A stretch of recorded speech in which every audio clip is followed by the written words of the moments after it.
Hello friends, most welcome to YouTube channel success world MCQ. तो चलिए आज हम लेकर आ चुके हैं Bihar fireman target batch special class 8 को।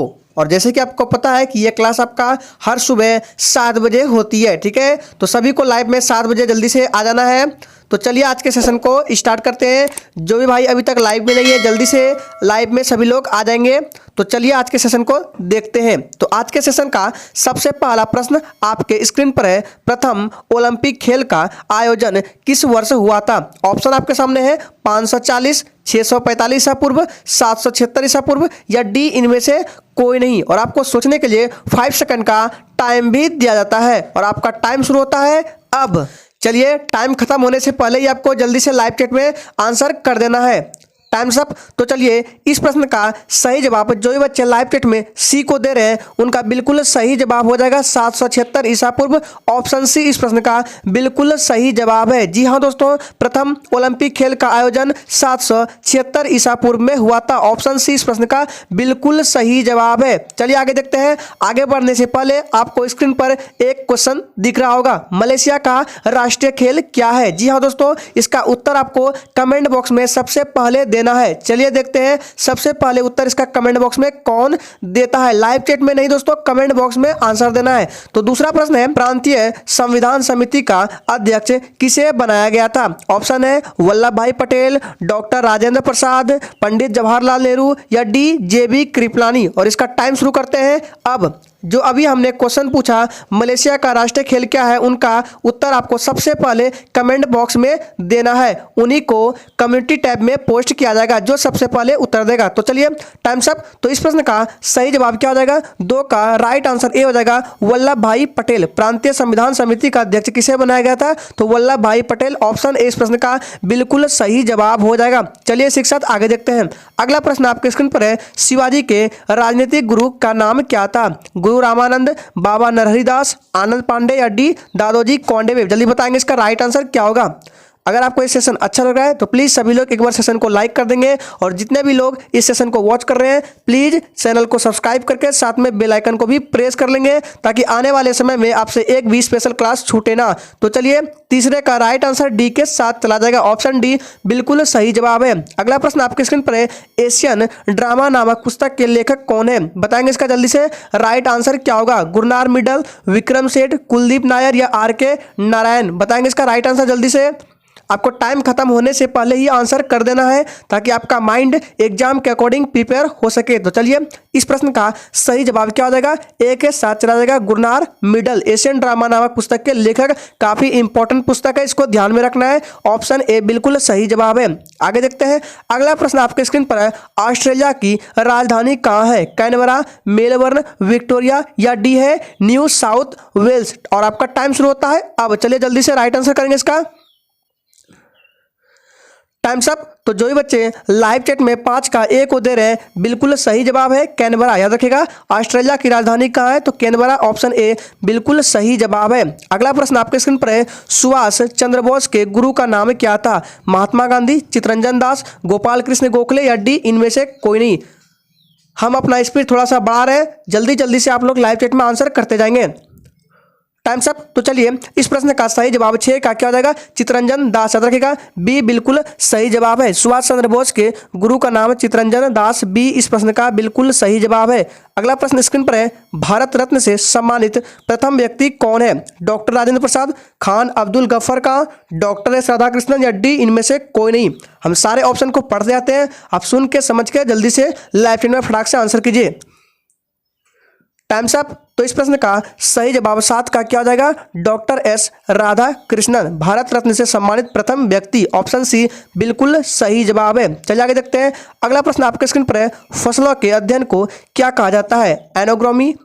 एग्रोनॉमी, पोमोलॉजी, ओलेरिकल्चर या डी इनमें से कोई नहीं।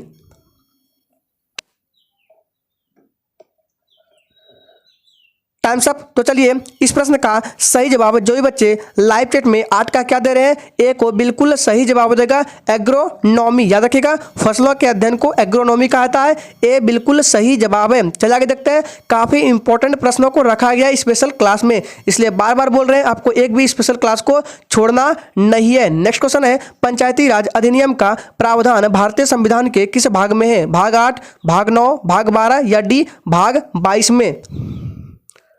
अगर आपको किसी भी प्रश्न में डाउट होता है तो आप कमेंट बॉक्स में तुरंत पूछ सकते हैं। तो चलिए 9 का राइट आंसर क्या हो जाएगा, पंचायती राज अधिनियम का प्रावधान भारतीय संविधान के भाग 9 में है, बी बिल्कुल सही जवाब है, भाग 9। याद रखिएगा क्या, पंचायती राज अधिनियम भाग 9 संविधान के भाग 9 में है। चलिए आगे देखते हैं, अगला प्रश्न स्क्रीन पर है, पुर्तगालियों ने गोवा पर से अपना अधिकार कब समाप्त किया, 1961, 1950, 1945 या फिर डी 1947 में।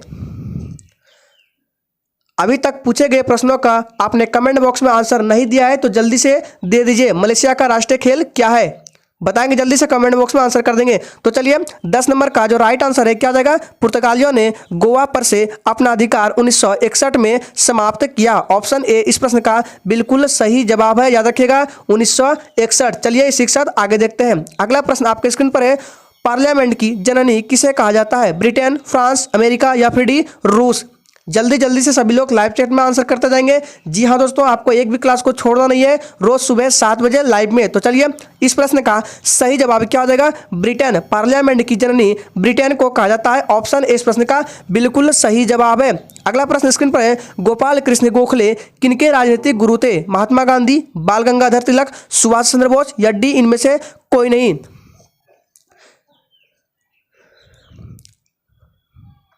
Times up. तो इस प्रश्न का सही जवाब क्या हो जाएगा, महात्मा गांधी। गोपाल कृष्ण गोखले किनके राजनीतिक गुरु थे, महात्मा गांधी। ऑप्शन ए इस प्रश्न का सही जवाब हो जाएगा महात्मा गांधी। चलिए आगे देखते हैं, अगला प्रश्न आपके स्क्रीन पर है, भारत में सर्वाधिक गन्ना उत्पादक राज्य कौन सा है। काफी इंपॉर्टेंट प्रश्न है, इसको ध्यान में रखना है। बिहार, तमिलनाडु, उत्तर प्रदेश या डी महाराष्ट्र। बार बार बोल रहे हैं दोस्तों, जिस पर हम स्टार लगा रहे हैं उसको विशेष रूप से आपको ध्यान में रखना है। चलिए जल्दी से आंसर करते जाएंगे लाइव चैट में। तो इसका सही जवाब क्या हो जाएगा, याद रखिएगा यूपी। याद रखिएगा भारत में सर्वाधिक गन्ना उत्पादक राज्य कौन सा है, तो यूपी यानी कि उत्तर प्रदेश। याद रखिएगा ऑप्शन सी बिल्कुल सही जवाब हो जाएगा। याद रखिएगा यूपी जो है जनसंख्या की दृष्टि से भारत का सबसे बड़ा राज्य है, कौन सा, यूपी। और क्षेत्रफल की दृष्टि से सबसे बड़ा राज्य कौन सा है, बताएंगे राजस्थान। याद रखिएगा 14 है, माई म्यूजिक माई लाइफ की पुस्तक के लेखक कौन है। काफी इंपॉर्टेंट पुस्तक है, पंडित रविशंकर, कुमार सानू, लता मंगेशकर या डी इनमें से कोई नहीं। चलिए जल्दी से आंसर करते जाएंगे लाइव चैट में। Times up. तो 14 का जो भी बच्चे 14 का क्या दे रहे हैं, पंडित रविशंकर को बिल्कुल सही जवाब हो जाएगा। ऑप्शन ए इस प्रश्न का सही जवाब है, पंडित रविशंकर। माई म्यूजिक माई लाइफ की पुस्तक के लेखक पंडित रविशंकर। चलिए आगे देखते हैं, अगला प्रश्न है, भारत में नागरिक सेवा का जन्मदाता किसे कहा जाता है, Lord Cornwallis, Lord Curzon, Lord Ripon या डी लॉर्ड डलहौजी को। याद रखिएगा दोस्तों, ये special class only fireman GK पर फोकस कर रहा है, इसलिए आपको हर रोज सेशन को अटेम्प्ट करना है। तो 15 का राइट आंसर ए के साथ चला जाएगा। बहुत बच्चे ए को दे रहे हैं, लॉर्ड कॉर्नवालिस। और ए इस प्रश्न का बिल्कुल सही जवाब है। भारत में नागरिक सेवा का जन्मदाता लॉर्ड कॉर्नवालिस को कहा जाता है। ऑप्शन ए इस प्रश्न का बिल्कुल सही जवाब है। अगला प्रश्न स्क्रीन पर है, संविधान के किस भाग में सामाजिक आर्थिक न्याय का उल्लेख है, भाग 1, भाग 2, भाग 3 या भाग 4 में। अगर आपको ये सेशन अच्छा लगा है तो प्लीज सभी लोग दिल से एक बार सेशन को लाइक कर देंगे। चलिए तो इस प्रश्न का सही जवाब 16 का क्या हो जाएगा, भाग 4। याद रखिएगा काफी इंपॉर्टेंट प्रश्न है, संविधान के किस भाग में सामाजिक आर्थिक न्याय का उल्लेख है, तो भाग 4 डी इस प्रश्न का बिल्कुल सही जवाब है। अगला प्रश्न स्क्रीन पर है, विश्व एड्स दिवस कब मनाया जाता है, 10 दिसंबर, 1 दिसंबर, 6 मई या डी इनमें से कोई नहीं। चलिए तो इस प्रश्न का राइट आंसर क्या हो जाएगा, याद रखिएगा 17 का जो भी बच्चे क्या दे रहे हैं, 1 दिसंबर, बिल्कुल सही जवाब है। याद रखिएगा बी इस प्रश्न का बिल्कुल सही जवाब है। विश्व एड्स दिवस कब मनाया जाता है, तो 1 दिसंबर को, बी इस प्रश्न का बिल्कुल सही जवाब है। अगला प्रश्न स्क्रीन पर है, संविधान सभा के प्रारूप समिति के अध्यक्ष थे, कौन थे, सरदार पटेल, डॉक्टर भीमराव अंबेडकर, जेबी कृपलानी या डी इनमें से कोई नहीं। बताएंगे जल्दी से इसका राइट आंसर क्या होगा। चलिए टाइम्स अप। तो इस प्रश्न का right answer doctor Bhimrao Ambedkar, जो भी बच्चे दे रहे हैं बिल्कुल सही जवाब है। ऑप्शन बी इस प्रश्न का सही जवाब हो जाएगा। याद रखिएगा प्रारूप समिति, या आपको ऐसे भी क्वेश्चन पूछ सकता है कि संविधान सभा के ड्राफ्टिंग कमेटी के अध्यक्ष कौन थे। याद रखिएगा प्रारूप समिति की जगह आपको ड्राफ्टिंग कमेटी भी मिल सकता है, इंग्लिश में लिखा हुआ एग्जाम में, लेकिन आपको कंफ्यूज नहीं होना है। ड्राफ्टिंग कमेटी का ही इंग्लिश, हिंदी प्रारूप समिति अध्यक्ष कौन थे, डॉक्टर भीमराव अंबेडकर। और इस प्रारूप समिति में टोटल सदस्य की संख्या 7 थी। याद रखिएगा कौन सा 7, याद रखिएगा संविधान सभा के प्रारूप समिति में अध्यक्ष 7 और अध्यक्ष डॉक्टर भीमराव अंबेडकर। याद रखिएगा ड्राफ्टिंग कमेटी प्रारूप समिति। नेक्स्ट क्वेश्चन है, भारत का प्रथम परमाणु रिएक्टर कौन सा है, एप्पल, अप्सरा, रोहिणी या डी आर्यभट्ट। बताएंगे जल्दी से इसका राइट आंसर क्या होगा। अगर आपने अभी तक चैनल को सब्सक्राइब नहीं किया है तो प्लीज एक बार चैनल को सब्सक्राइब कर लेंगे, जो भी इस चैनल पर पहली बार आए हैं। तो 19 का राइट आंसर क्या हो जाएगा, भारत का प्रथम परमाणु रिएक्टर अप्सरा, बी इस प्रश्न का बिल्कुल सही जवाब होगा। काफी इंपॉर्टेंट प्रश्नों को कराया जा रहा है इस सेशन में। नेक्स्ट है, ओलंपिक में पदक जीतने वाली प्रथम भारतीय महिला कौन थी, पीटी उषा, सानिया मिर्जा, साक्षी मलिक या कर्णम मल्लेश्वरी। याद रखिएगा ये 20 नंबर प्रश्न भी काफी इंपॉर्टेंट प्रश्न है, इसको विशेष रूप से आपको ध्यान में रखना है। चलिए देखते हैं कितने बच्चे लाइव चैट में आंसर दे रहे हैं। तो इसका सही जवाब जो ये बच्चे 20 का क्या दे रहे हैं, 20 का कर्णम मल्लेश्वरी बिल्कुल सही जवाब है। डी इस प्रश्न का राइट आंसर हो जाएगा। ओलंपिक में पदक जीतने वाली प्रथम भारतीय महिला कर्णम मल्लेश्वरी, डी इसका सही जवाब है। अगला प्रश्न है, पृथ्वीराज चौहान की राजधानी कहाँ थी, अजमेर, आगरा, सिकंदराबाद या डी दौलताबाद। बताएंगे इसका जल्दी से राइट आंसर क्या होगा, फटाफट से आपको आंसर करते जाएंगे। Times up. तो याद रखिएगा इसका सही जवाब अजमेर है। पृथ्वीराज चौहान की राजधानी अजमेर, ए इस प्रश्न का बिल्कुल सही जवाब है। चलिए आगे देखते हैं। अगला प्रश्न स्क्रीन पर है, कौन सी नदी पूर्व से पश्चिम की ओर बहती है, नर्मदा, गोदावरी, ताप्ती या फिर डी सरयू। इस क्वेश्चन को कमेंट्री टैब में भी पोस्ट किया गया था। बहुत बच्चे आंसर इसका क्या दिए थे बता दें, इसका आंसर नर्मदा को दिए थे, जो कि बिल्कुल सही जवाब है। कौन सी नदी पूर्व से पश्चिम की ओर बहती है, तो नर्मदा, ए इस प्रश्न का बिल्कुल सही जवाब है। चलिए आगे देखते हैं। अगला प्रश्न स्क्रीन पर है, मधुबनी पेंटिंग का संबंध किस राज्य से है, ये बिहार से रिलेटेड है। याद रखिएगा काफी इंपॉर्टेंट प्रश्न है। बताएंगे इसका राइट आंसर क्या होगा। चलिए इसका आंसर तो हमने बता दिया, देखते हैं फिर भी आंसर क्या करते हैं आप लोग। तो चलिए गुड जवाब, इसका राइट आंसर बी हो जाएगा, बिहार। याद रखिएगा मधुबनी पेंटिंग का संबंध किस राज्य से है, तो बी यानी कि बिहार राज्य से संबंधित है। ऑप्शन बी इस प्रश्न का सही जवाब हो जाएगा। चलिए एक प्रश्न और को लेते हैं बिहार से संबंधित। याद रखिएगा पटना का प्राचीन नाम क्या था, पाटलिपुत्र, गिरिब्रज, मगध या डी प्रयागराज। ये थोड़ा सा इजी प्रश्न है, फिर भी बताएंगे इसका राइट आंसर क्या होगा। जल्दी जल्दी से लाइव चैट में आंसर करते जाएंगे। Times up. तो इसका सही जवाब पाटलिपुत्र हो जाएगा। पटना का प्राचीन नाम पाटलिपुत्र, ऑप्शन ए इस प्रश्न का सही जवाब होगा। लेकिन आपको 23 नंबर प्रश्न को विशेष रूप से ध्यान में रखना है, मधुबनी पेंटिंग का संबंध बिहार राज्य से है। अगला प्रश्न स्क्रीन पर है, ऑल इंडिया मुस्लिम लीग की स्थापना किस वर्ष हुई, 1906, 1901, 1885 या डी 1905 में।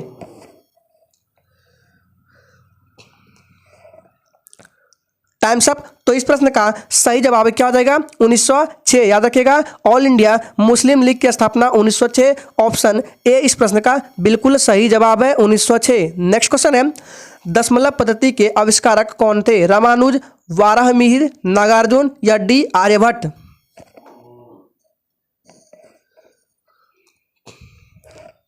Times up. तो इस प्रश्न का सही जवाब जो भी बच्चे लाइव चैट में डी को दे रहे हैं बिल्कुल सही जवाब हो जाएगा, आर्यभट्ट, ऑप्शन डी बिल्कुल सही जवाब है। अगला प्रश्न है, आपातकाल की उद्घोषणा कितने माह की होती है, 9, 6, 3 या डी 1 माह के लिए। Times up. तो याद रखिएगा इस प्रश्न का सही जवाब डी के साथ चला जाएगा, 1 माह। याद रखिएगा आपातकाल की उद्घोषणा कितने माह के लिए होती है, तो 1 माह, डी बिल्कुल सही जवाब है। अगला प्रश्न स्क्रीन पर है, भारत का सर्वाधिक बड़ा तथा पुराना नौसेना का जहाज कौन सा है, विक्रांत, विक्रम, तलवार या डी आइंस्टीन। बताएंगे इसका राइट आंसर क्या होगा।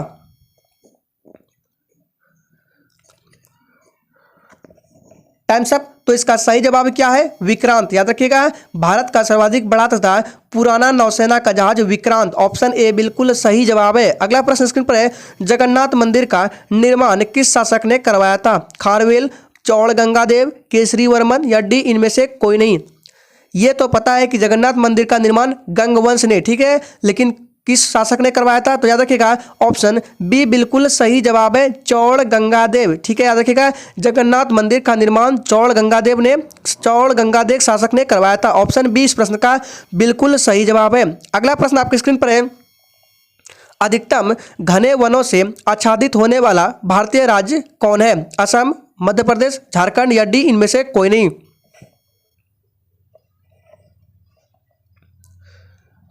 तो इसका राइट आंसर क्या हो जाएगा? जो भी बच्चे लाइव चैट में 30 का बी दे रहे हैं, याद रखिएगा मध्य प्रदेश बिल्कुल राइट आंसर हो जाएगा। अधिकतम घने वनों से आच्छादित होने वाला भारतीय राज्य मध्य प्रदेश है, ठीक है। चलिए आगे देखते हैं। अगला प्रश्न स्क्रीन पर है, भारत किस गोलार्ध में स्थित है? उत्तरी गोलार्ध, दक्षिणी गोलार्ध, पश्चिमी गोलार्ध या डी इनमें से कोई नहीं। फटाफट से आंसर करते जाएंगे, ताबड़तोड़ रिवीजन, जल्दी जल्दी आंसर कीजिए। तो चलिए 31 का राइट आंसर उत्तरी गोलार्ध। जी हाँ दोस्तों, भारत हमारा उत्तरी गोलार्ध में स्थित है। ऑप्शन इस प्रश्न का सही जवाब है। अगला प्रश्न स्क्रीन पर है, लक्षद्वीप कहाँ पर स्थित है? हिंद महासागर, अरब सागर, प्रशांत महासागर या डी बंगाल की खाड़ी।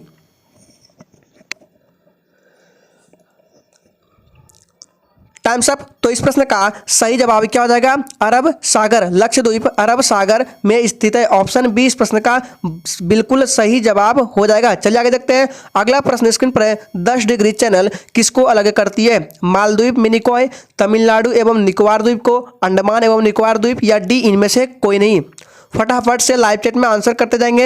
अगर आपने अभी तक सेशन को लाइक नहीं किया तो प्लीज़ जितने भी लोग सेशन को वॉच कर रहे हैं एक बार लाइक कर देंगे, और जो भी चैनल पर पहली बार है वो चैनल को सब्सक्राइब कर लेंगे, ताकि आपसे बिहार फायरमैन से रिलेटेड एक भी अपडेट छूटे ना। तो चलिए 33 का राइट आंसर अंडमान एवं निकोबार द्वीप, सी बिल्कुल सही जवाब है। अगला क्वेश्चन आपकी स्क्रीन पर है, बोरोबुदुर मंदिर कहाँ स्थित है? लीबिया, पेरिस, स्कॉटलैंड या डी इंडोनेशिया में।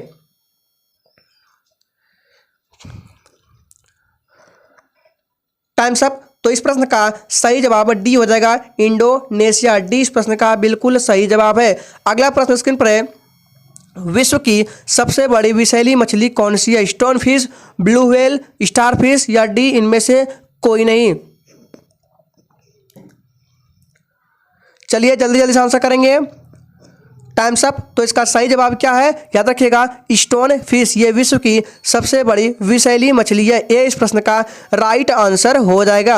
अगला प्रश्न स्क्रीन पर है, वाइफोकल लेंस का आविष्कार किसने किया था? Benjamin Franklin, Colt, Benjamin Nicholson या डी इनमें से कोई नहीं। चलिए फटाफट से आंसर करते जाइए, सभी के सभी प्रश्न इंपॉर्टेंट है। तो चलिए इस प्रश्न का सही जवाब क्या हो जाएगा? Benjamin Franklin. ए इस प्रश्न का बिल्कुल सही जवाब है। अगला प्रश्न स्क्रीन पर है, यूनेस्को का मुख्यालय कहाँ है? टोक्यो, जकार्ता, वेलिंगटन या डी पेरिस।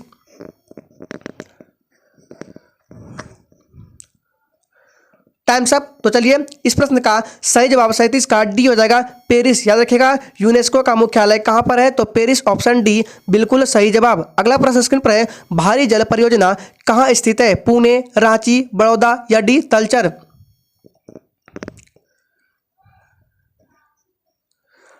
Times up. तो इस प्रश्न का सही जवाब 38 का क्या जाएगा? तलचर। याद रखिएगा डी इस प्रश्न का बिल्कुल सही जवाब है। चलिए आगे देखते हैं। अगला प्रश्न आपके स्क्रीन पर है, किशुनपुर किस नगर का प्राचीन नाम था? पटना, पणजी, बड़ौदा या डी रांची। जल्दी से बताएंगे इसका राइट आंसर क्या होगा।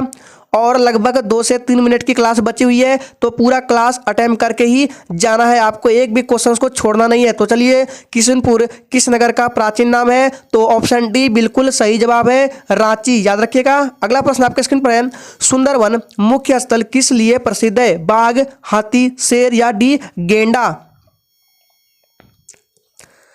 जल्दी जल्दी से आंसर करते जाएंगे लाइव चैट में। Times up. तो इस प्रश्न का सही जवाब क्या हो जाएगा? बाघ। याद रखिएगा सुंदरवन मुख्य स्थल किस लिए प्रसिद्ध है? बाघ के लिए। ये बिल्कुल सही जवाब हो जाएगा। चलिए आगे देखते हैं। अगला प्रश्न आपके स्क्रीन पर है, दक्कन पर विजय प्राप्त करने वाला प्रथम सुल्तान कौन था? महमूद गजनबी, अलाउद्दीन खिलजी, मोहम्मद बिन तुगलक या डी इनमें से कोई नहीं। काफी इंपॉर्टेंट प्रश्न है, बताएंगे इसका जल्दी से लाइव चैट में क्या होगा आंसर। Times up. तो इस प्रश्न का सही जवाब 41 का क्या हो जाएगा, अलाउद्दीन खिलजी। 20 प्रश्न का बिल्कुल सही जवाब हो जाएगा, दक्कन पर विजय प्राप्त करने वाला प्रथम सुल्तान Alauddin Khilji, B right answer. Next question है, सूर्य के प्रकाश में कौन सा विटामिन होता है, vitamin A, vitamin B, vitamin C या फिर विटामिन डी। ये काफी इजी प्रश्न है, देखते हैं कितने बच्चे इसका सही देते हैं, जल्दी जल्दी से आंसर करेंगे। तो जो भी बच्चे इसका सूर्य के प्रकाश में कौन सा विटामिन होता है, तो विटामिन डी, ऑप्शन डी बिल्कुल सही जवाब हो जाएगा। याद रखिएगा क्या, ऑप्शन डी, याद रखिएगा डी बिल्कुल सही जवाब है। सुबह सुबह सूर्य के प्रकाश में विटामिन डी होता है। चलिए आगे देखते हैं। अगला प्रश्न आपके स्क्रीन पर है, मंत्रिपरिषद किसके प्रति उत्तरदायी होता है, राष्ट्रपति, प्रधानमंत्री, लोकसभा या डी राज्यपाल।